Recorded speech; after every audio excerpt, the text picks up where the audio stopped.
Pues aquí empezamos la etapa 4 y última de Desafío Pata Negra. Comenzamos la jornada desde la carretera HV2211. Nos vemos en un ratillo. Desde aquí nos incorporamos a una pista vecinal que nos llevará al complejo del hotel La Posada de Cortegana. Hoy nos quedan dos escollos importantes, ¿no? Escalones, como lo denominan ellos. Uno es la subida al castillo de Cortegana. Y otro es el Cerro San Cristóbal.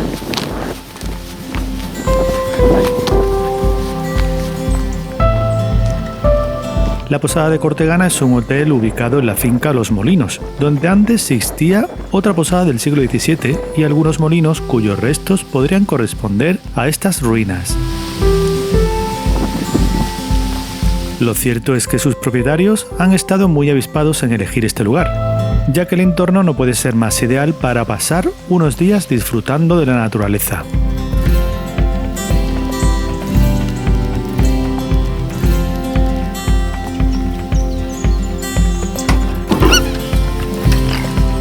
Desde la entrada de la finca hasta el complejo del hotel hay que recorrer todavía cientos de metros, distancia suficiente para presumir del paraje que se enmarca dentro de la ribera del barranco de Carabaña. Llegados a las instalaciones del hotel, el sendero comienza a ascender suavemente por una antigua senda de comerciantes que servía de comunicación entre las localidades del Repilado y Cortegana. Metros después, seguimos ganando altura para divisar las habitaciones del hotel, que corresponden a unas acogedoras cabañas de madera. Está bonito el sitio, ¿eh? De la Posada de Cortegana. Apuntaremos este lugar para próximas visitas.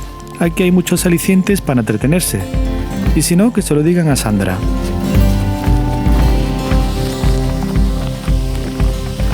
Carabaña. La naturaleza nos regala momentos mágicos, como el que encontramos a la hora de vadear el arroyo del barranco de Carabaña, el cual se encuentra tapizado con una hermosa alfombra de hojas, como queriéndonos dar la bienvenida a la hora de frecuentar sus dominios. Aquí hay que tener precaución en la bajada inicial Bonito. y en el paso del cruce del arroyo, donde tendremos que demostrar algo de destreza. Por aquí. Sobre todo si no queremos empaparnos los pies.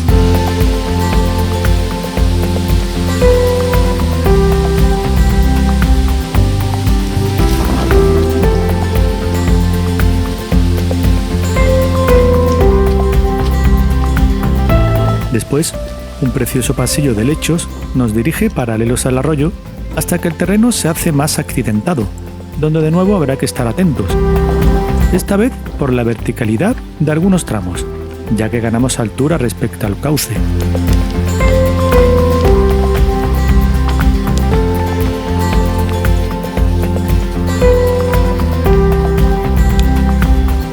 El trazado nos separa luego unos metros del arroyo para salvar tramos comprometidos de la orografía, que pronto volvemos a darle caza para disfrutar de otro precioso ramal encajonados por la frondosidad.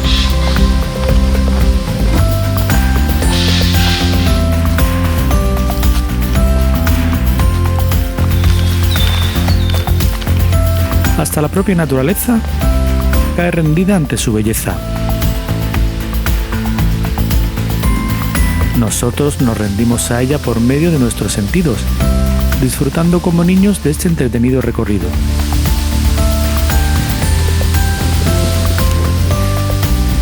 La naturaleza se manifiesta como solo ella sabe, y lo más habitual es que no deje de sorprendernos con su forma de expresarse dentro de su caos ordenado.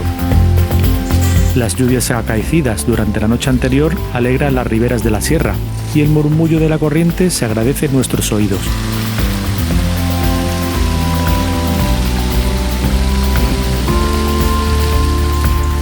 Superamos algunos metros comprometidos y nos disponemos a finalizar las últimas franjas del barranco de Carabaña para conectar con el barranco de la Fuente de los Berros, donde ya se dejan ver algunas viviendas.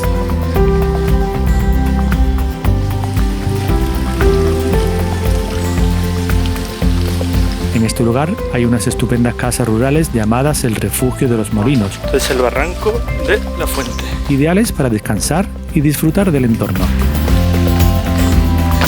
Buenos días. Dejamos el arroyo del barranco a nuestra derecha mientras acometemos una franja con varios toboganes de subidas y bajadas entre distintas propiedades.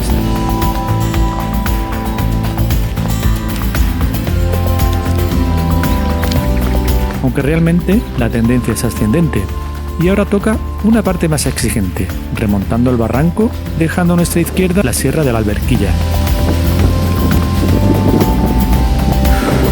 El esfuerzo se interrumpe en cuanto llegamos a la Nacional 433, desde donde ya divisamos las viviendas de Cortegana. Ahí está el castillo.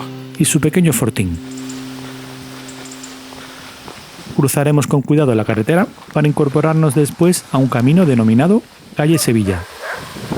Siguiendo el trazado, tenemos un nuevo encuentro con otra salamandra común, pero lastimosamente el destino de este ejemplar parece haber terminado aquí. Esa pobre salamandra estaba muerta, la verdad. El próximo destino es subir al castillo de Cortegana, tarea que conlleva 1,5 kilómetros de ascenso, siendo los primeros 300 metros los más suaves por pista de tierra. Después, el camino se torna a una antigua calzada empedrada, desgastada por el tiempo, donde afrontaremos pendientes entre el 12 y 14% de inclinación. Hay algunos tramos de calzada restaurados, los más próximos a la entrada a la población y que nos acercan nuevas vistas al castillo, aunque éste intente esconderse entre la niebla. La calle Sevilla continúa su andadura por la urbe, dirigiéndonos a la iglesia del Divino Salvador, un templo bien armado con sus contrafuertes de pilastras rectangulares. El complejo se edificó en el siglo XVI en estilo mudéjar, aunque sufrió reformas y añadidos en el tiempo, como su torre campanario, de estilo barroco tardío. A su fachada occidental se le incorporó la portada del Perdón, perteneciente a un templo todavía más antiguo del siglo XIV y de estilo gótico mudéjar. Rodeamos el perímetro de la iglesia para tomar la calle Castillo, que como bien indica su nombre nos conducirá al monumento homónimo. No es el mejor día para su visita. La meteorología aciaga no le va a permitir lucir mucho su coqueta estructura y las vistas que le rodean. Se dice que sus orígenes vienen de la época de ocupación musulmana, pero el aspecto de fortaleza que vemos hoy se inició a finales del siglo XIII, principios del XIV, cuando el Reino de Castilla autorizó la construcción de una serie de castillos para proteger el territorio de Sevilla.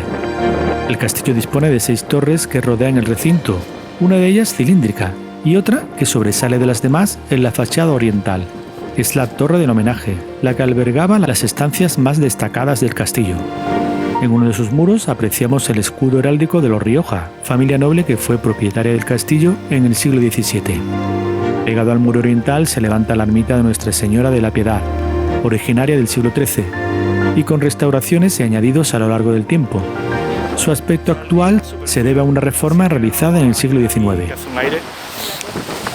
La meteorología nos obliga a continuar, y lo hacemos por unas escaleras realizadas en mampostería que desembocan en la fuente de la ermita. Esta fuente se emplaza adosada bajo arcos de ladrillo, presidiendo el central el escudo de Cortegana. Los caños corresponden a cabezas de león. Regresamos a la urbe por la calle Fortaleza y después por la calle Alta hasta llegar a unas escaleras que, antes de bajarlas, nos permiten buenas panorámicas de la población.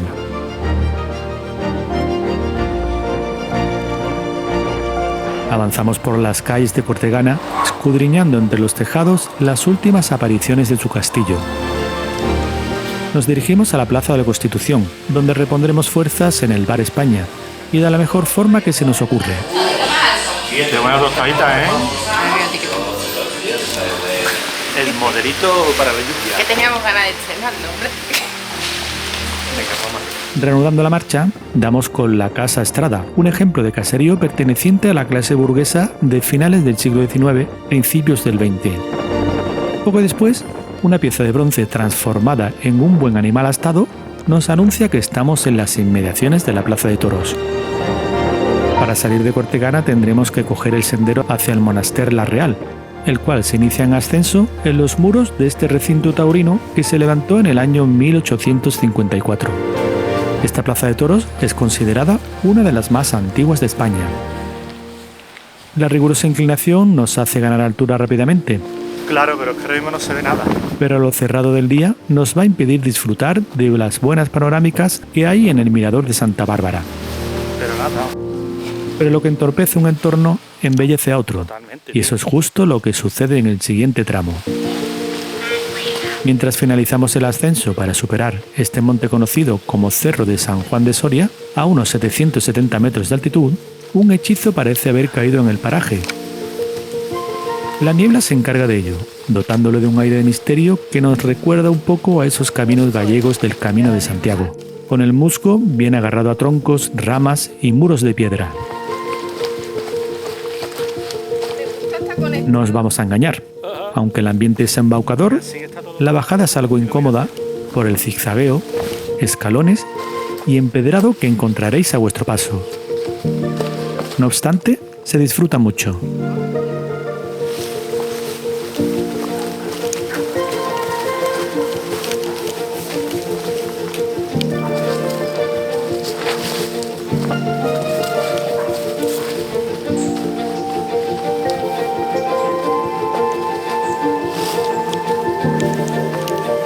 Conforme descendemos, vamos dejando a la niebla en cotas más altas, empeñada en abrigar a las cumbres de cerros como el Puerto de la Matanza o el Cabezo, que divisamos al este. También la del Cerro de San Cristóbal, Aire puro. que nos espera impaciente en el día de hoy. Así que cruzaremos los dedos para que las nubes nos den una tregua cuando llegue el momento. Los alcornoques dominan estas laderas, aunque también se dejan ver las encinas. Una cancela nos abre paso a un terreno más abrupto, provocado por la depresión que conforma el barranco de Las Vegas. Cuidado con este empedrado, que de estar húmedo puede resultar deslizante. Sí, es peligrosa. Observamos que el arroyo del barranco no trae agua, así que esperamos verlo brincar en otra ocasión.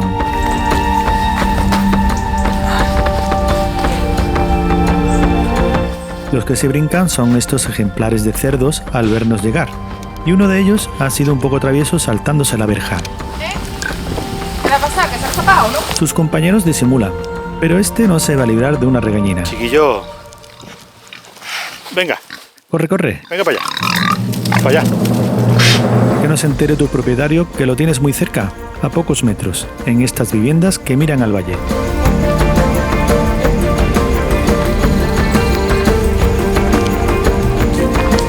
En este punto, la pista de tierra y piedra se vuelve de asfalto, facilitando el continuo descenso que seguimos afrontando por el margen derecho del barranco.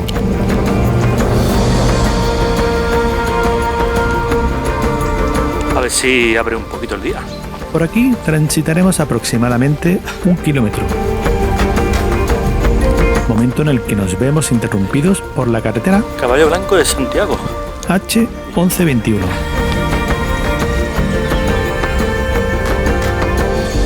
La cruzaremos para coger un verde sendero que nos introducirá al poco en las calles de la aldea de la Cebuche.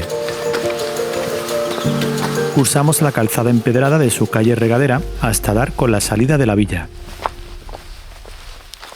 El sendero, todavía en descenso, se estrecha hasta dar con el cruce de la vía ferroviaria Huelva-Madrid. La salvamos con precaución para luego terminar la bajada por el barranco de Las Vegas, que confluye con el de la Porrejona.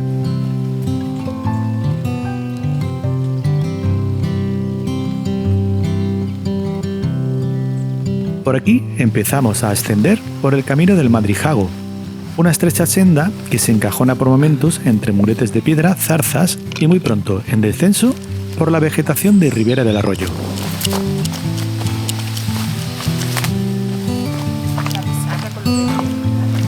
Vadeamos las aguas del Porrejona para iniciar la subida por los dominios del barranco de los Nogalejos.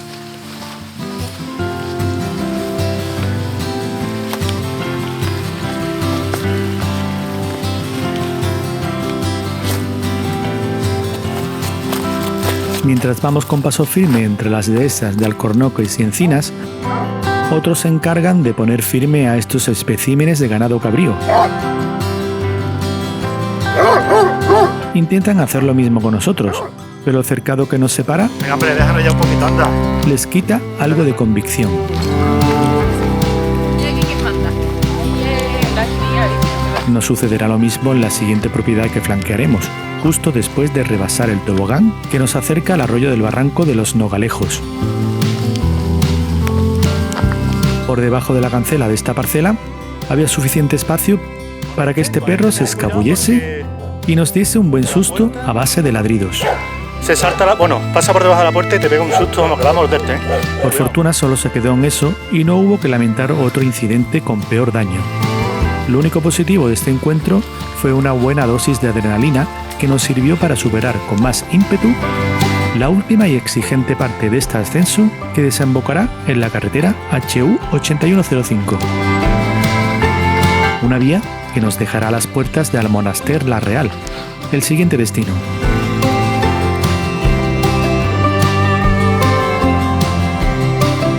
A la entrada de la localidad se emplaza la ermita de Nuestro Señor de la Humildad y Paciencia, construida en el siglo XVII, aunque con reformas y añadidos posteriores, como su espadaña del siglo XIX. Por Almonaster la Real pasaron romanos y visigodos, pero una de las huellas mejor conservadas de su pasado, antes de la repoblación cristiana, es su mezquita musulmana, lugar al que nos dirigimos. Avanzamos por la calle El Pino hasta la Plaza de la Constitución, donde proseguimos por la calle Castillo. Lo primero que sale a nuestro paso son los muros defensivos que rodean todo el recinto de la mezquita. Son de procedencia islámica, levantados entre los siglos X y XIII. Tras la reconquista portuguesa del Almonaster en el siglo XIII, los terrenos pasaron finalmente a propiedad del Reino de Castilla. Un blasón así nos lo recuerda. La mezquita de Almonaster la Real se construyó entre los siglos IX y X sobre un antiguo templo visigodo. Asomándonos a su interior nos encontramos el patio de las abluciones, creado a partir de la roca y donde la mampostería completa el resto. 4 tramos de arcadas separan la sala de oración en 5 naves. Para soportar los arcos se emplearon elementos dispares, fustes, pilares de piedra, capiteles romanos y otros de procedencia visigoda. La nave central es la más ancha, donde se encuentra el mihrab, que era el lugar hacia donde mirar para rezar. Su nicho se abre con un arco de herradura. Con la reconquista en el siglo XIII, la mezquita se respetó, pero se le hicieron reformas para adaptarla a la que se conoce hoy como Ermita de la Concepción. De este modo, se le añadió este ábside románico que en el siglo XVIII se reformó con una bóveda. En el interior se conservan importantes restos hispano-visigodos ornamentados del siglo V y VI. Así, vemos lápidas, dinteles o cimacios.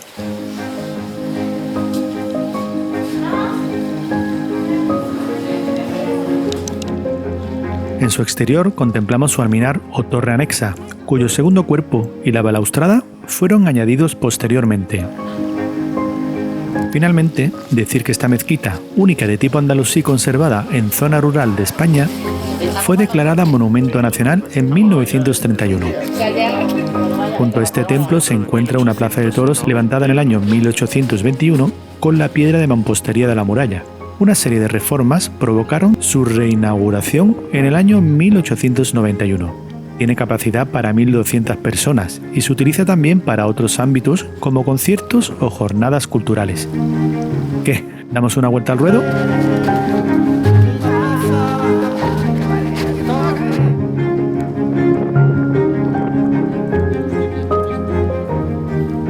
Pues nada, vamos a por los últimos 12 kilómetros de la etapa y del desafío. Ya se nos quita la carajera que tenemos. Que ahora viene una buena prueba. La subidita al San Cristóbal.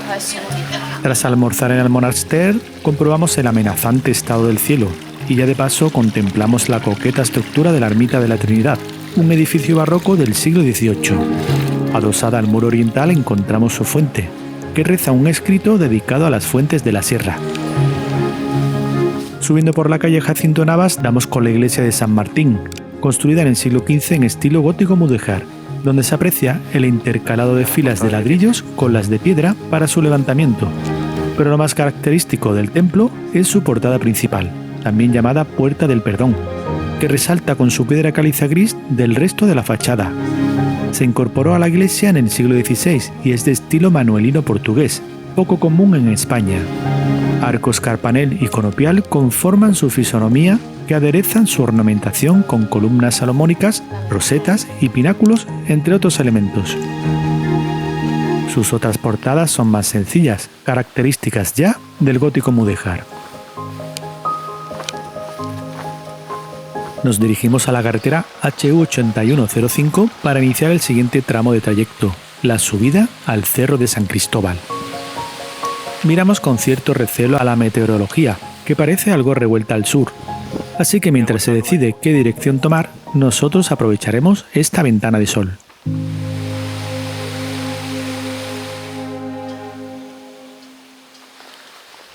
Bueno, pues por aquí empezamos ya la subida al Cerro de San Cristóbal. Los primeros 400 metros transcurren por una antigua calzada de piedra, entre los muros de algunas propiedades, unas arruinadas con el paso del tiempo, otras castigadas por el infortunio de los incendios. Este tramo serpentea con intervalos de pendiente de hasta el 16% de inclinación, con lo que rápidamente iremos ganando altura y dejando bajo nuestra mirada los tejados del monaster.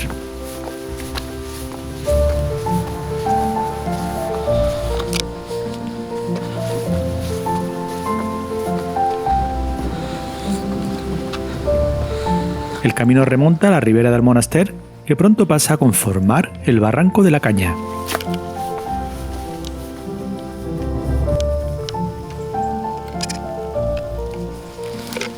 El esfuerzo hace que tengamos que empezar a quitarnos capas de indumentaria, aunque no debemos relajarnos, ya que en ocasiones, cuando el sendero se encajona entre la piedra y la vegetación, la temperatura baja unos grados, y dependiendo de la época del año podemos coger algo de frío. Superado el primer kilómetro de subida, el camino se asoma al barranco, mostrándonos la Sierra de San Cristóbal y su cerro, hacia donde nos dirigimos. 700 metros, 711 metros de altitud. Alcornoques, quejigos, pinos, castaños y la espesura y variedad vegetal embellecen el entorno y hacen que, a pesar de la dureza, la gente no se lo piense mucho para subir aquí.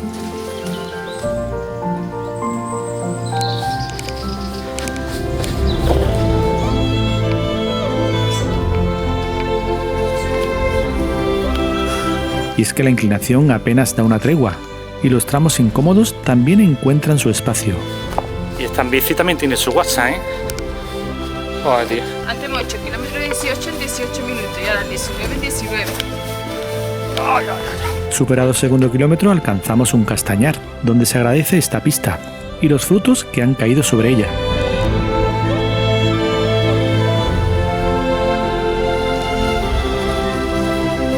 Tras las energías consumidas, no viene mal recoger unas castañas con las que reponer fuerzas para lo que nos queda. En este punto llegamos al puerto de las Encrucijadas, en el que nuestro rumbo virará dirección este para finalizar el ascenso por la Sierra de San Cristóbal. La verdad es que las castañas nos sientan divinamente mientras atravesamos este área emboscada por un carril con un perfil más suave. Aunque hay otro fruto comestible que podréis encontrar en estas lindes si os acercáis en otoño. Hablamos del madroño, aunque no hay que abusar de él, Con los madroños. Ahora lo voy a mirar por internet. ya que contienen un poco de alcohol. Montaja, ovejita. ¿Qué es todo con alcohol o qué? ¿Todo para hacer algún...? Todo con licor, aguardiente. No hay ninguna mermelada de... Mientras decidimos cómo vamos a cocinar los madroños, la subida encara su recta final, enlazando con una pista asfaltada que nos llevará directamente a la cima, donde se ubican las antenas de repetición, a 913 metros de altitud. Ya desde aquí se aprecia Cortegana, localidad que atravesamos en la mañana.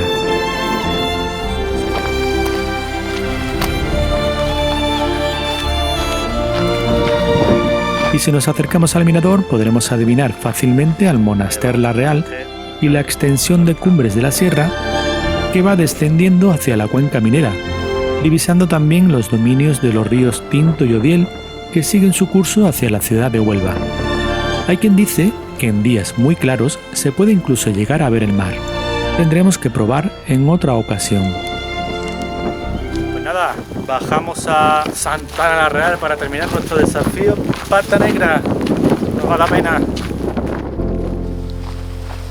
Deshacemos lo recorrido por la pista asfaltada para incorporarnos al camino de tierra que inicia un descenso con tramos de fuerte pendiente. A veces nos resulta más cómodo trotar que ir paso a paso. E incluso bailar. El baile del final de Desafío Pata Negra. Estamos recorriendo la ladera norte de la Sierra de la Picota, donde los helechos certifican la elevada humedad del entorno. Es una zona de umbría, lo que también facilita el crecimiento de esta especie. De igual forma, los castaños contribuyen a esta sensación lóbrega que nos arropa mientras avanzamos.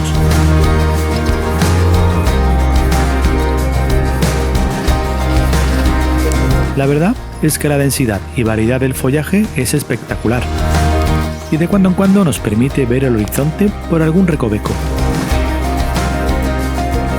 Desde aquí se dejan ver los tejados de los romeros, en las faldas de la Sierra de la Silladilla.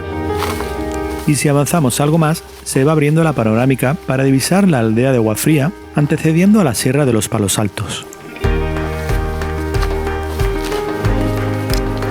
El descenso acomete ahora el barranco de los Romeros, donde los cantos rodados entorpecen unos metros el tránsito entre estas dehesas de alcornoques. Después, la pista mejora entre castañares.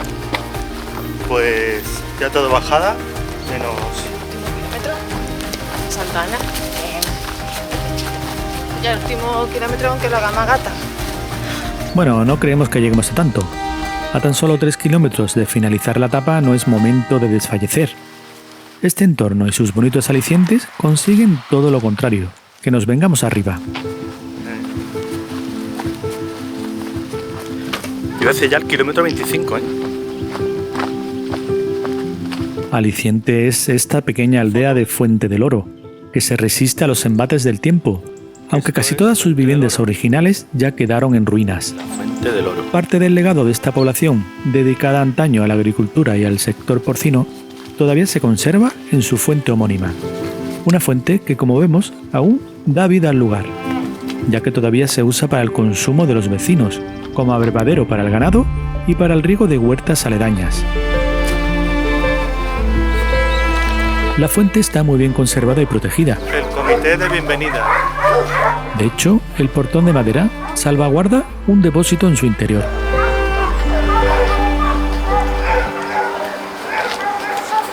Flanqueamos las últimas propiedades de este bonito lugar hasta dar con la Nacional 435. Cruzamos con precaución y nos desviamos a la pista HU 8105 dirección Santa Ana la Real, aunque hay que echar mano del track rápidamente para tomar un sendero paralelo a esta vía. Tenemos que seguir esta senda. Por aquí afrontamos el último kilómetro a la meta, que nos permitimos saborear con una bonita luz de atardecer, focalizando todos nuestros sentidos a muchos de los ingredientes que nos ha ido brindando este desafío Pata Negra.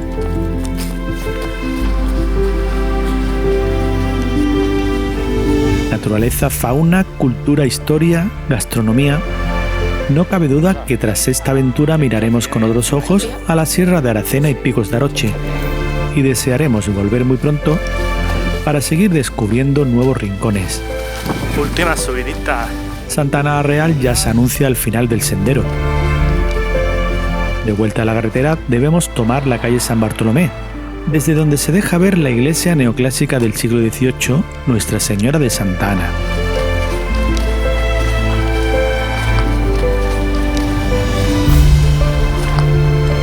Jara nos ve llegar, pero decide recibirnos en la meta, como debe ser.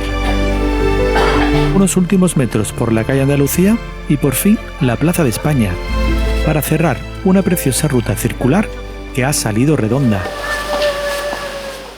Desafío Pata Como ya nos vaticinaba, su redondo hito inicial. Enhorabuena. Hasta la próxima.